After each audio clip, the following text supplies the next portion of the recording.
নতুন জামাই শ্বশুর বাড়ি দিস, কোথায় গেছে? বলে সালাম দেন, বলে কি দেন?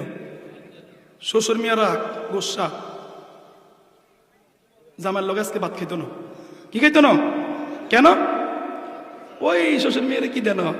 নতুন জামাই সালাম দেন। কা সালাম কি শুধু জামাই নি দিব, শ্বশুর মেয়ে দেন লাগতো না? কথা কন, দেন লাগবো নি? আল্লাহ রসুলের শিক্ষা যে মুরব্বীদেরকে যুবক সালাম দিতে ভুলে গেছে, জামাই শ্বশুরকে সালাম দিতে ভুলে গেছে, তাহলে আপনি সালাম দিয়ে দেন। আপনি শ্বশুর মেয়ে যদি সুন্দর করে জামাইরকে সালাম দিতে আসি, আসসালামু আলাইকুম ওয়া রাহমাতুল্লাহ, সন্তান আমরা সালাম দেন। আপনি যদি সুন্দর করে সন্তানকে বলেন আসসালামু আলাইকুম ওয়া রাহমাতুল্লাহ, তাহলে সন্তান তারপরে জামাই হরের দিন চিন্তা করবেন, আরে হরমিয়া থাকতে পারে, সালাম দেওয়ার জন্য আমি রেডি হই, আমি কি হই? রেডি হই। তাহলে সালামের প্রচার প্রসার 1 নম্বর আল্লাহর নবী বলেন ইয়া আইয়ুহান নাস আফশুস সালাম, সালামের প্রচার প্রসার করো। 2 নম্বর ওয়া আতইমুত তাআম, যারা অসহায় আছে, দরিদ্র আছে, এতিম আছে, তাদেরকে খানা খাওয়াও।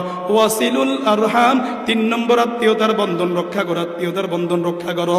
কিন্তু বড় দুঃখ এবং পরিতাপের বিষয়, আমাদের সমাজের একটা ব্যাধি হয়ে গেছে যে যুবক এখন তলে তলে আল্লাহু আকবার মামির খবর লয়, মামতো বোনের খবর লয়, খালতো বোনের খবর লয়, খালার খবর লয়, কিন্তু যুবকের রক্তের সম্পর্ক, যুবকের ফুফুর সম্পর্কে যুবক কথা বলে না, যুবক ফুফুর খবর লয় না, ফুফাতো ভাইয়ের খবর লয় না, ফুফাতো বোনের খবর লয় না। আওয়াজ দিয়া বলেন ঠিক ঠিক না?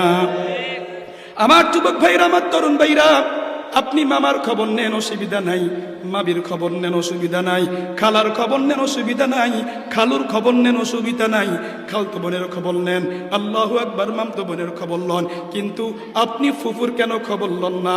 আপনি কেন ফুফাতো ভাইয়ের খবর লন না? আপনি কেন ফুফাতো বোনের খবর লন না? এটার কারণ হইল জাগা জমির ভেজাল। কিসের ভেজাল কোন? জাগা জমির ভেজাল। এই জন্য মুহতারাম হাজরিন, ওয়াসিলুল আরহাম, আমার যুবক ভাইরা, আমার তরুণ ভাইরা, আজকে দেখে নিয়ত করেন, হিম্মত করেন, ফুফুর খবর লব, ফুফাতো ভাইয়ের খবর লব, ফুফাতো বোনের খবর লব, ইনশাআল্লাহ।